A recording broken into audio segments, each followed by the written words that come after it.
नमस्कार दोस्तों, आर के माही मैथमेटिक्स क्लासेज में आपका लोग का स्वागत है। आज हम कुछ चैप्टर नंबर 9th लेकर आए हैं, जो स्वामी दयानंद के बारे में हम लोग चर्चा करेंगे, जो संस्कृत जो 10th क्लास के विद्यार्थियों के लिए अति आवश्यक है। ठीक है दोस्तों, तो आप लोग वीडियो पर बने रहें, वीडियो को अंत तक देखिए। और पहली बार चैनल पर बने हैं तो चैनल को सब्सक्राइब कर लीजिए और बेल आइकन प्रेस कीजिए, ताकि ऐसे वीडियो आप तक पहुँचती रहेगी। ठीक है दोस्तों, तो चलिए हम लोग सबसे पहले स्वामी दयानंद के बारे में हम लोग जानते हैं। स्वामी दयानंद क्या थे? स्वामी दयानंद मूर्ति पूजा के विरोधक थे कैसे? बाकी ऐसे 3 प्रश्न पूछे जाएंगे, जिसका प्रश्नों का उत्तर एक ही जैसा होगा। ठीक है दोस्तों, स्वामी दयानंद को मूर्ति पूजा के प्रति अनास्थ कैसे हुआ?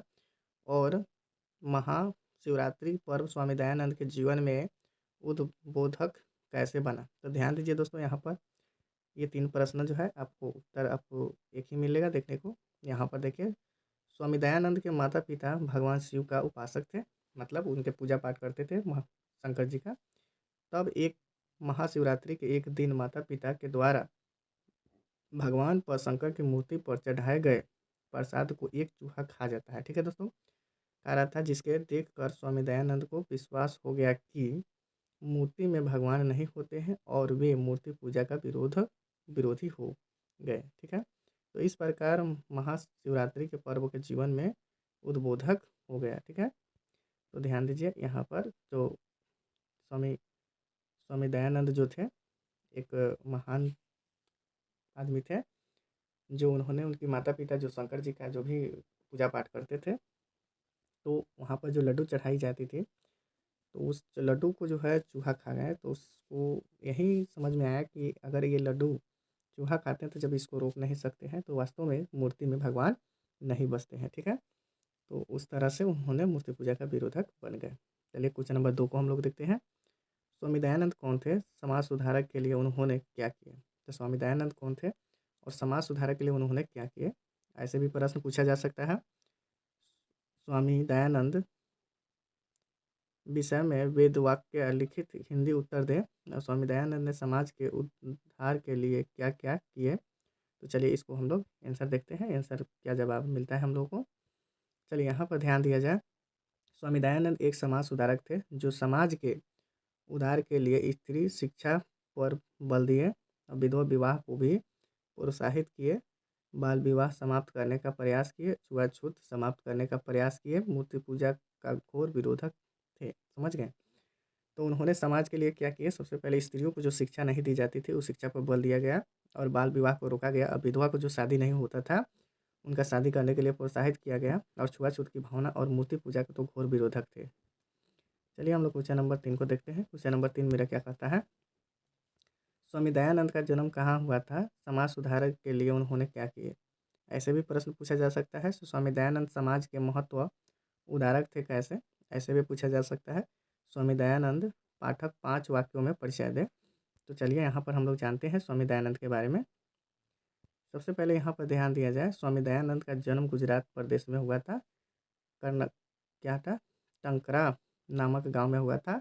वो जो 1824 ईस्वी में हुआ था। एक महान समाज सुधारक थे, क्योंकि वे समाज का उद्धार के लिए स्त्रियों को शिक्षा पर बल दिए, विधवा विवाह को प्रोत्साहित किए, और बाल विवाह और छुआछूत के समाप्त किए प्रयास किया, और मूर्ति पूजा का घोर विरोधक थे। ठीक है, चलिए यहाँ पर अब क्वेश्चन नंबर 4 को देखते हैं। क्वेश्चन नंबर 4 क्या कहता है?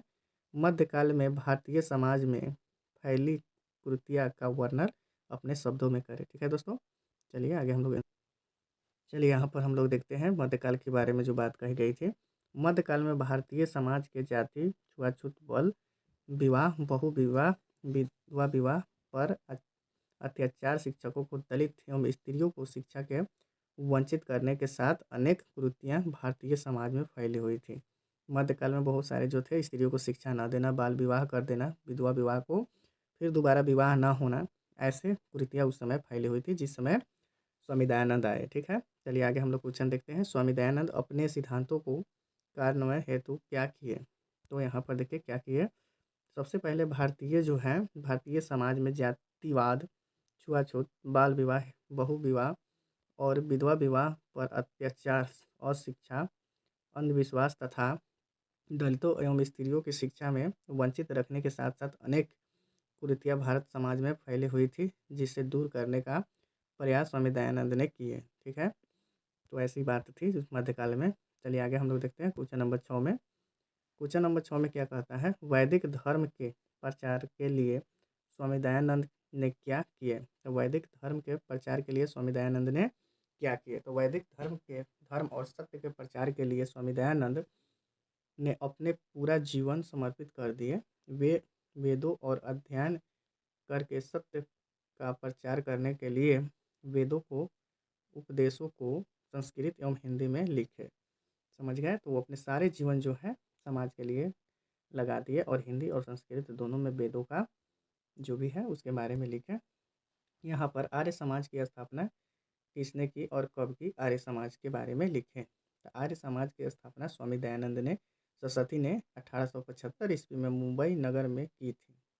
आर्य समाज वैदिक धर्म और सत्य के प्रचार पर बल दिया देते थे। यह हम संस्था देश और विदेशों में फैली रही थी। जाति छुआछूत, बाल विवाह, मूर्ति पूजा और घोर विरोधक थे, कुरीतियों को विरोध करते थे। तो ऐसे हमारे जो थे स्वामी दयानंद जो थे, जो 1875 ईस्वी में आपको क्या किए, स्थापना किए आर्य समाज की। उन्होंने बहुत समाज के लिए काफ़ी अच्छा योगदान दिए और पूरी प्रयास किए। तो बहुत अच्छे महापुरुषों में से भी एक थे। तो चलिए हम लोग चैप्टर नंबर 10 का भी आज हम लोग देख लेते हैं। ठीक है, यहाँ पर इससे पहले जो है 1 से लेकर 9th 7 8 तक आपको सारे चैप्टर करा दी गई है, जो आपका एक प्ले लिस्ट जो है संस्कृत का सब्जेक्ट करके ऐसे मिलेगा आप लोगों को। तो चलिए हम लोग देखते हैं यहाँ पर चैप्टर नंबर 10 में क्या है। चैप्टर नंबर 10 है, चैप्टर का नाम है आपका मंदाकिनी वर्णम। यहाँ पर 4 प्रश्न पूछे जाएंगे। चारों प्रश्न आपको परीक्षा में कैसे पूछे जाते हैं उस तरह का है, और इसमें से एक भी रहे तो उसका आंसर एक होगा। ठीक है दोस्तों, तो यहाँ पर मंदाकिनी की शोभा का वर्णन किस रूप में किया गया है, पहला प्रश्न है। उसके बाद है त्रिकुट की गंगा के शोभा का वर्णन अपने शब्दों में करें, और फिर है मंदाकिनी वर्णम अपने शब्दों में करें, और फिर है मंदाकिनी वर्णम पाठ का 5 वाक्यों में परिचय दें, और मंदाकिनी नदी वर्णम अपने शब्दों में लिखे। ठीक है दोस्तों, चलिए हम लोग आंसर देखते हैं यहाँ पर क्या कह रहा है। चलिए आगे देखते हैं। वनवास काल में जब राम, सीता और लक्ष्मण के साथ त्रिकुट जाते, तब त्रिकुट के निकट बहने वाली मंदाकिनी नदी नामक एक छोटी नदी की प्राकृतिक शोभा में प्रभावित हो जाते हैं। राम सीता से कहते हैं कि यह नदी प्राकृतिक संपदाओं से घिरा रहने के कारण मन को आकर्षित करती है। मतलब जो गंगा नदी जो थी वह प्रकृति, तो वो जो राम सीता आपस में बात कर रहे थे, से पूरे संपदा से घिरा हुआ है, और यहाँ पर जो है मनमोहक है, काफ़ी आकर्षक है। वाली यह हंसों द्वारा सुशोभित इसका निर्मल जल का ऋण स्नान करते और सूर्य को आराध्य देते यहाँ पर। और वहाँ पर क्या किए, राम, सीता और लक्ष्मण उस गंगा नदी में स्नान किए और वहाँ की नदियों का काफ़ी बखान भी किए। ठीक है, और अगला प्रश्न है मेरा, मंदाकिनी वर्णम पाठ से हमें क्या शिक्षा मिलती है।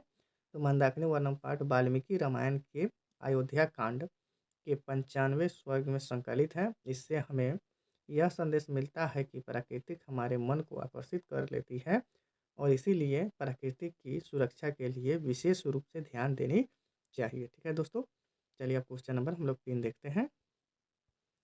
चलिए यहाँ पर क्वेश्चन नंबर हमको 3 क्या देखने को मिलता है, मनुष्य को प्राकृतिक से क्यों लगाव रखना चाहिए। तो यहाँ पर ध्यान दिया जाए, प्राकृतिक ही मनुष्य को पालती है। ठीक है ना, प्राकृतिक ही मनुष्य क्या होता है, पाला जाता है। इसीलिए प्रकृति को शुद्ध होना चाहिए। और यहाँ महर्षि वाल्मीकि प्रकृति के यथार्थ रूपों का वर्णन करते मनुष्य को प्रकृति का लगाव रखने का संदेश देते हैं, और इससे हमारे जीवन में सुखमय एवं आनंदमय होता है। ठीक है दोस्तों, आज हम लोग 2 चैप्टर क्लियर कर दिए। तो अभी तक मेरे चैनल को सब्सक्राइब नहीं किए हैं तो सब्सक्राइब कर लीजिए और बेल आइकन प्रेस कीजिए और अपने दोस्तों के पास शेयर कीजिए दोस्तों। ठीक है दोस्तों, आज के लिए इतना ही। जय हिंद, जय भारत, जय बिहार।